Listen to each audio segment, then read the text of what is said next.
March 2002. Not much going on in my life. I'm building picture frames and reading books. So let's jump right in because there's a lot of books in March of 2002. And I started with Hunted Past Reason by Richard Matheson. This is his take on Deliverance ish or The Deadly Game. The main character is this author who wants to write a book about hiking and camping and that sort of thing. And so he has a casual friend who's an actor who is an expert at hiking and camping and all that sort of stuff. So they're going to take a 3-day trip and they're going to hike and they're going to go up to this cabin where their wives are waiting. But the actor guy is an asshole to the guy that doesn't know anything about hiking or camping and then decides, well, planned to basically hunt him and kill him. That's just the you can get that from the inside flap or the back cover copy. I mean Richard Matheson, an amazing author, but I would put this on the lower end of his books. There are no supernatural elements to it. Not that that matters, but it was fine. It was entertaining, I think, but just not necessarily up to par with his best works. I followed that with Art Kills by Eric Van Lustbader. It's just a novella, just 96 pages according to Amazon.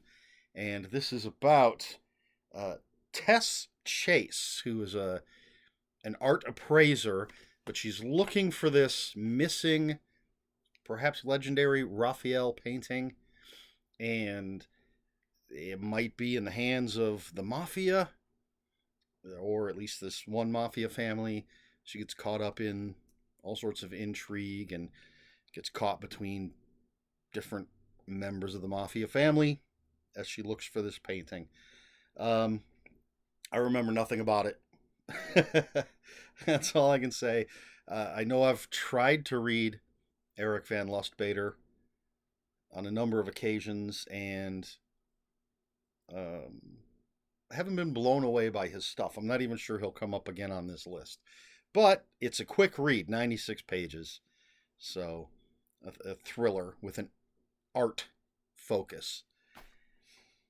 All right, after that, The Rant Zone by Dennis Miller.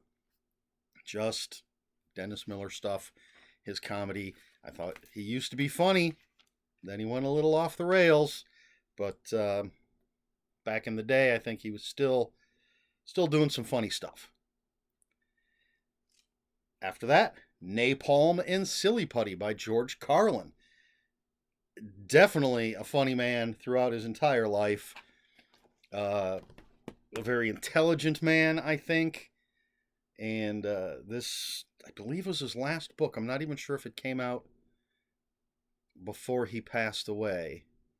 But absolutely hilarious, just his usual observations and good stuff. If you're a George Carlin fan, you can't go wrong reading George Carlin's books. Followed that up with Vendetta by Ed Gorman. This is a Western. And the main character is Father Pete Madsen. And he's trying to make up for the atrocities committed during the war. They were considered acts of heroism, but as a man of religion, he considers them horrible things. So he's trying to lead a nice religious life, but his best friend goes off to get revenge on somebody, comes back in a pine box, as the description says, and then that dead guy's daughter goes off to get revenge on this guy, get revenge for her dad. And the guy they're after is just a horrible, unredeemable piece of crap. And so Father Pete Madsen is going to have to maybe put aside his faith, put aside the cloth to keep this young woman alive and maybe bring this guy to justice. It's Ed Gorman. It's good writing. So if you like Westerns, or if you want to try out a Western, Can't go wrong with Ed Gorman. Vendetta. There you go.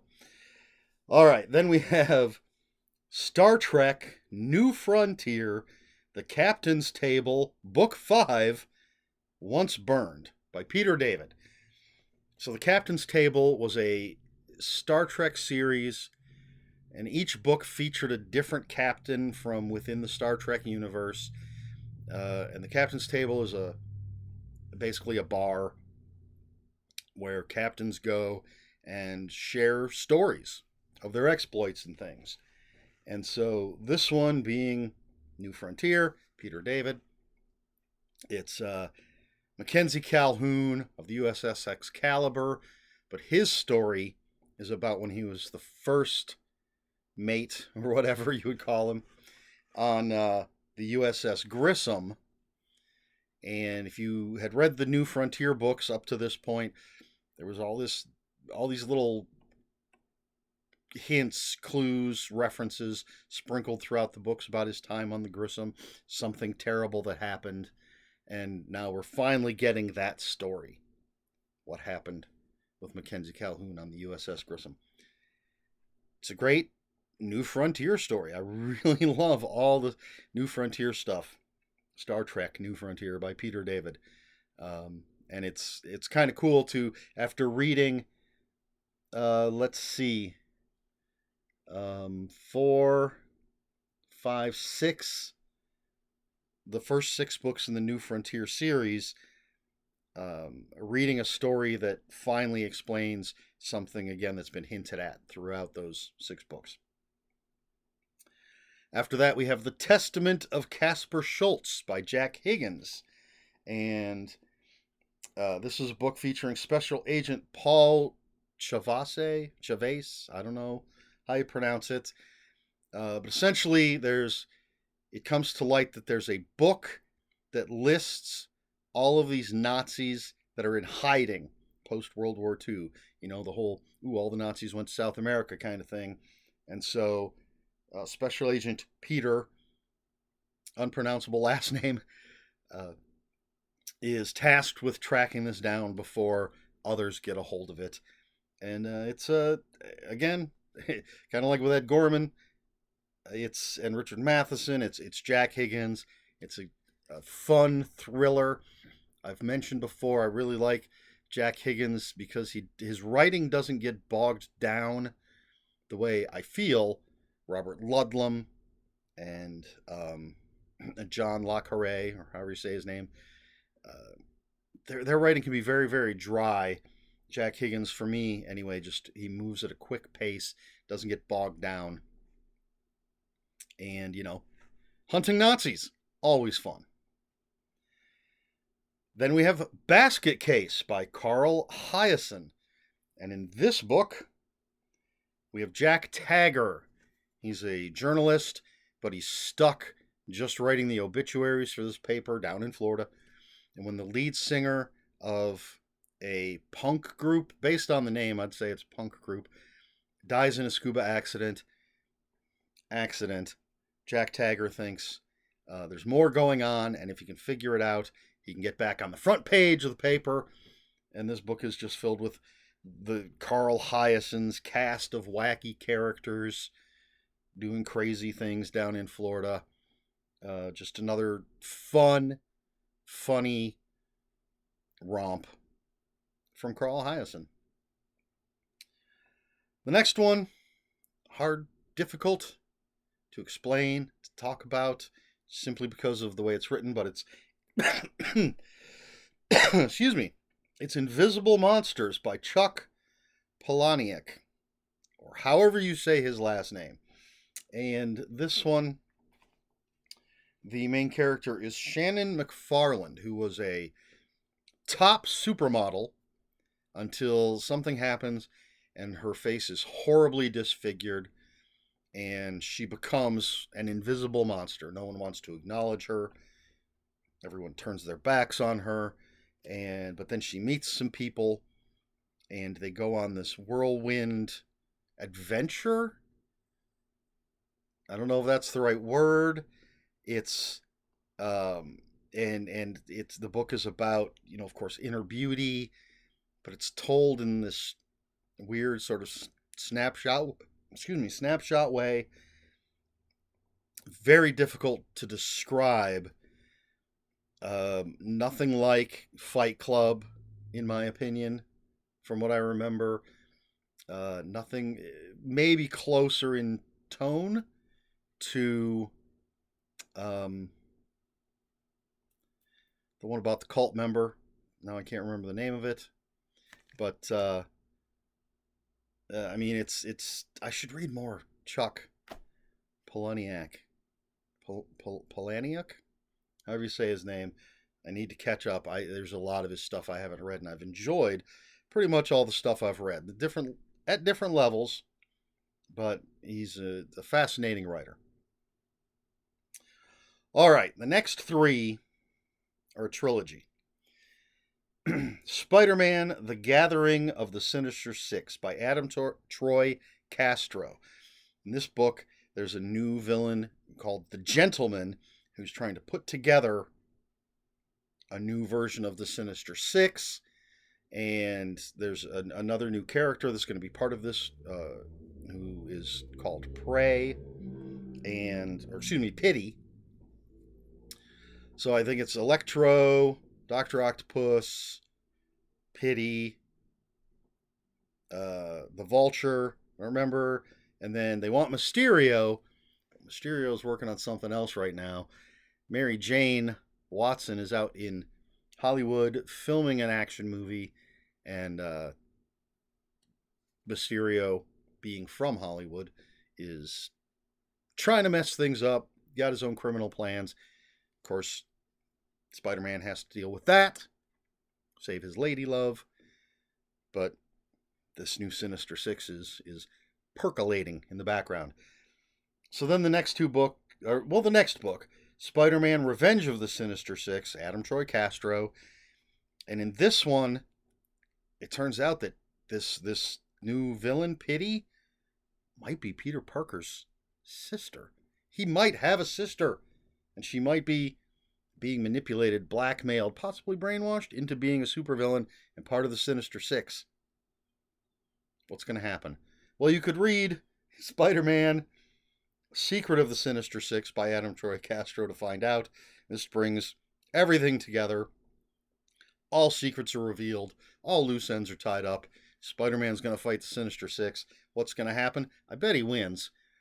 This is a fun trilogy. I like most of the villains that are in this. I'm a fan of Mysterio. Vulture, Dr. Octopus is usually okay. Electro's cool. I'd like to see the Lizard more, personally, but that's me. But it's a fun Spider-Man trilogy. After that, we have Stupid White Men by Michael Moore. Now, this is before Michael Moore went insane. What is with all these people going crazy, in my opinion? Back in the day, Michael Moore had a TV show that I thought was very astute and very funny, and he was writing books that I thought were very astute and very funny. And then there's a point after Bowling for Columbine, some might say before, but after that, he just seemed to go off the rails. So Stupid White Men is just Michael Moore talking about stuff in his comedic way at times. And I found it very entertaining.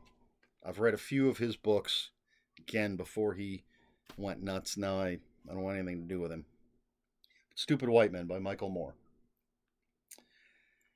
Then we have Shade of Pale by Greg Kihn. Yes, Greg Kihn of the Greg Kihn Band, of the Breakup Song and Jeopardy. He wrote, as far as I know, just 2 novels. This was the second one.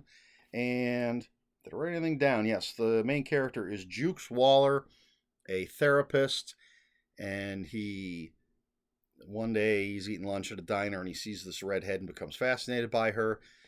But he has a patient who believes he's being followed by a banshee who happens to be a redhead. And then Waller's sister and her abusive boyfriend disappear. And then there's some stuff with the Irish Republican Army. And is there a banshee? what's going on. Um, Not the greatest horror novel I ever read, but pretty interesting. And it shows. I know people. I don't know if you do. I know people that think celebrities or whatever you want to call them should stay in their lane. If you're a singer, be a singer. If you're an actor, be an actor. Don't be an actor who sings. Don't be a singer who acts. Don't be a musician who writes books, which I think is just completely ridiculous. If you can do something, do it. You don't have to stick to one thing. But anyway, I think this is a great example of someone that's, he was a rocker, a rock and roller, but he's pretty good as a writer as well. Writes some creepy stuff. Shade of Pale by Greg Kihn. After that, we have Widow's Walk by Robert B. Parker. This is a Spencer novel. According to Amazon, it's the 29th out of 51 Spencer novels. Some rich Boston guy is murdered. His young new wife is the suspect, the main suspect, and she hires Spencer to prove she didn't do it. Of course, there are twists and turns. I believe this is still Robert B. Parker writing the books, and it's enjoyable. Spencer books are great, at least the Robert B. Parker ones. And I don't know what else to say about that. I don't want to give anything away, but Widow's Walk, Robert B. Parker. And then we have Casual Rex by Eric Garcia. This is Vincent Rubio, the dinosaur private detective. If you didn't catch the other video where I talked about the first book in this series, this is the second out of 3. The idea is that dinosaurs did not disappear, did not go extinct. They evolved, so they're about human sized, but they're still lizards, tails, blah blah blah. And I don't think there's any of this, dinosaurs were birds stuff in here. That was before that became more prevalent. But they disguise themselves as humans. I love that there's name dropping of famous people being dinosaurs. Oh, you didn't know that David Bowie was such and such? I mean, just look at him. Of course, that's the kind of dinosaur he was. That kind of thing. But in this book, there is a growing group of dinosaurs that no longer want to hide from humanity. They want to let their dinosaur flags fly. And a member of this group is murdered. Vincent is hired to solve that murder. Very fun, very niche, maybe private detective stuff. If you're a fan of private detective books, mysteries, and don't mind something weird like a lot of the characters are dinosaurs in disguise, I highly recommend it. I think they're very good books, very fun books. Casual Rex by Eric Garcia. All right, now, for this book, I'm not going to say the first word of the title. It starts with an N. So it's N, The Strange Career of a Troublesome Word by Randall Kennedy. Now, this book was very controversial when it came out. It made the news. It made waves. There was a controversial episode of, was it Boston Public? Is that the David E. Kelly show about the high school in Boston? There was an episode where one of the teachers is teaching this book, and it causes a huge uproar at the school. And it's another thing, the show itself, that put the book into the spotlight. So I decided to read it, and it is a history of the word, a breakdown of what it is, how it's used, how society and law and all of these different things affect and are affected by the word. I just thought it was a very, very fascinating book about a very, very powerful word. And I'm generally the type of person that thinks, words are just words. As far as personally, there isn't much someone could say to me or call me that's going to bother me because I know who I am. But who I am is a middle-aged white man, and there's nothing anybody that could call me that's going to be have the strength, have the power, have the history of this word. And so it's fascinating for me to read. I mean, not that I didn't know about the word and its power and the hatred behind it, but it gets into the fact that people of color started, taking the word back, but not all people of color agree that that's an appropriate thing to do. That's all in here. And when I looked this up, I didn't need to. I absolutely remembered what this book was about and everything. But when I looked it up, I saw there's a new edition with a new introduction by the author that sounds like it's pretty substantial because it gets into basically the word and race and everything since this first edition came out. I'm probably going to buy a new copy of this book. Buy a copy. I got this from the library. Believe me, it was fun asking for help finding it. But I'm probably going to buy a copy of this book at the very least so I can read that new introduction. But a fascinating book about a volatile subject. So, N, The Strange Career of a Troublesome Word by Randall Kennedy. I highly recommend this to anybody who's just a curious person.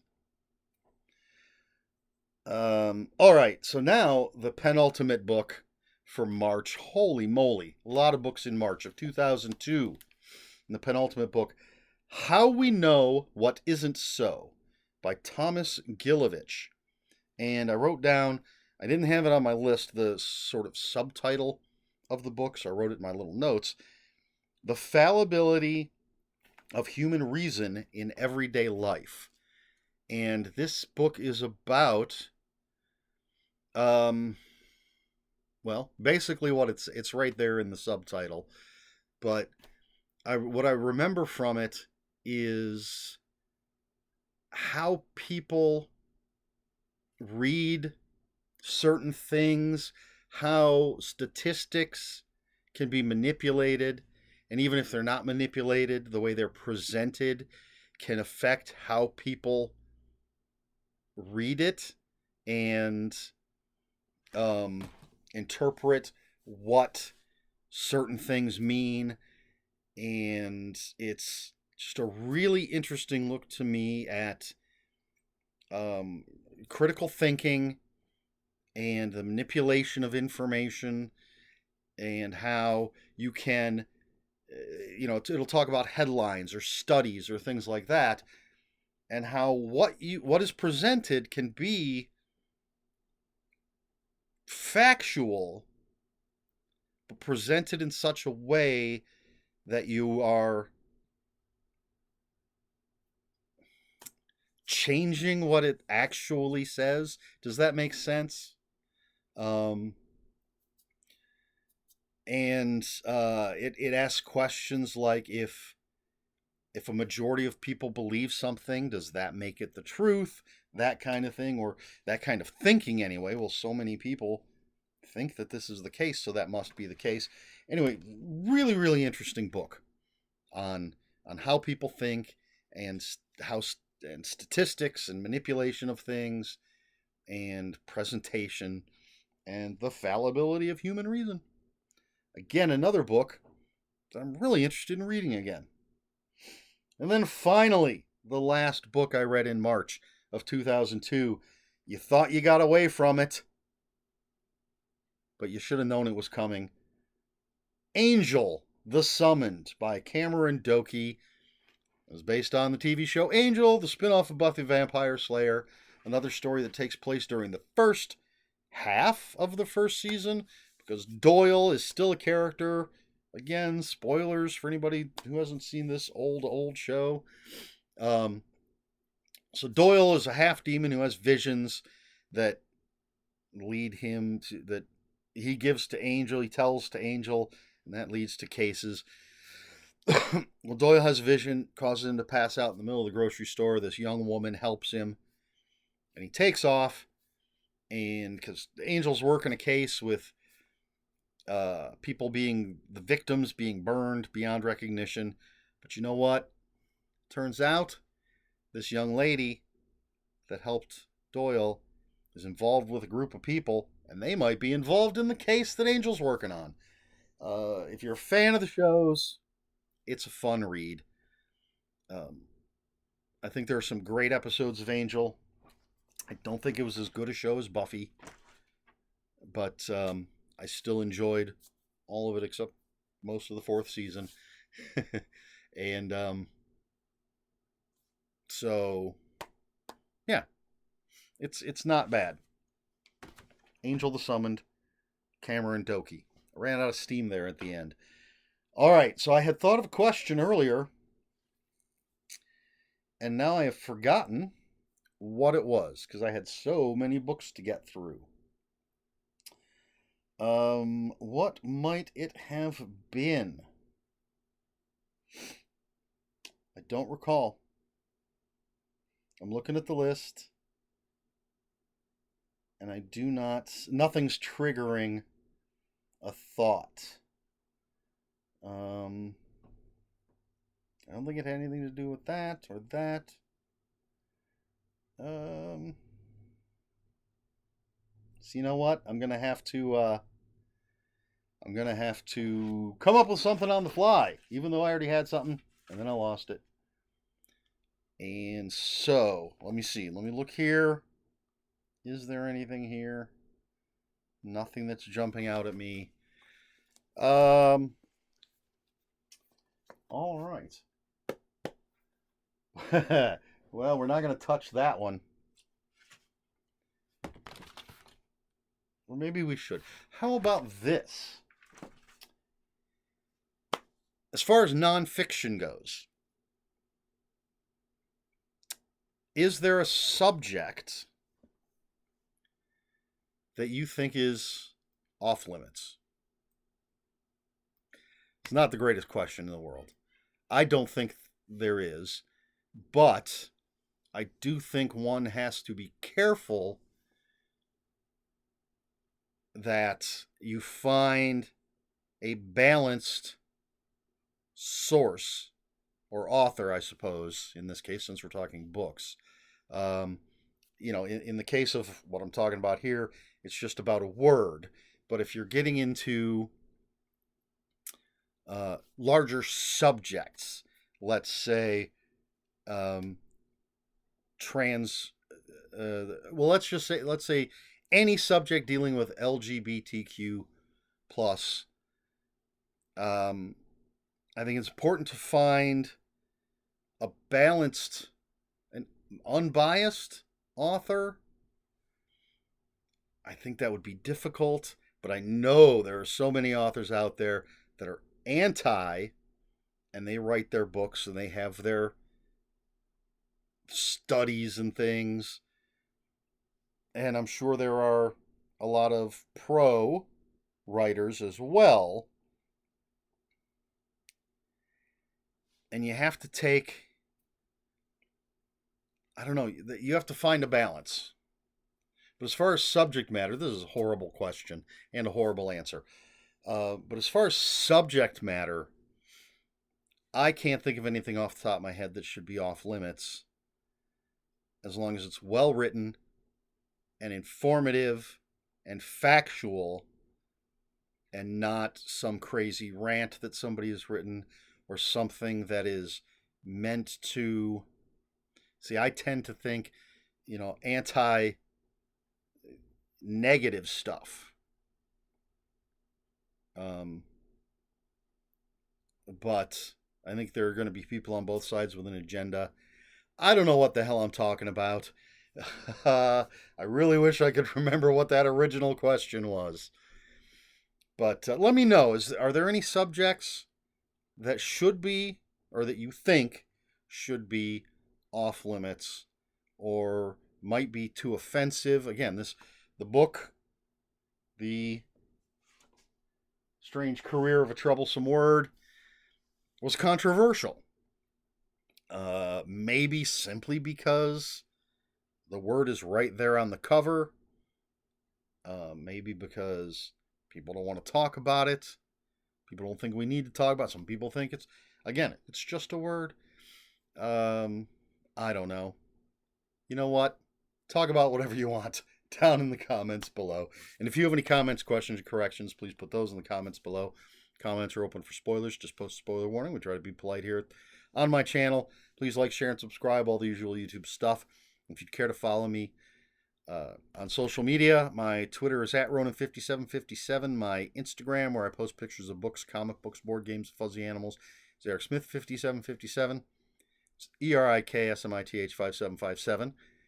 And on Blue Sky, I am at EL Smith. That's all I have this week. So until next week, read more books.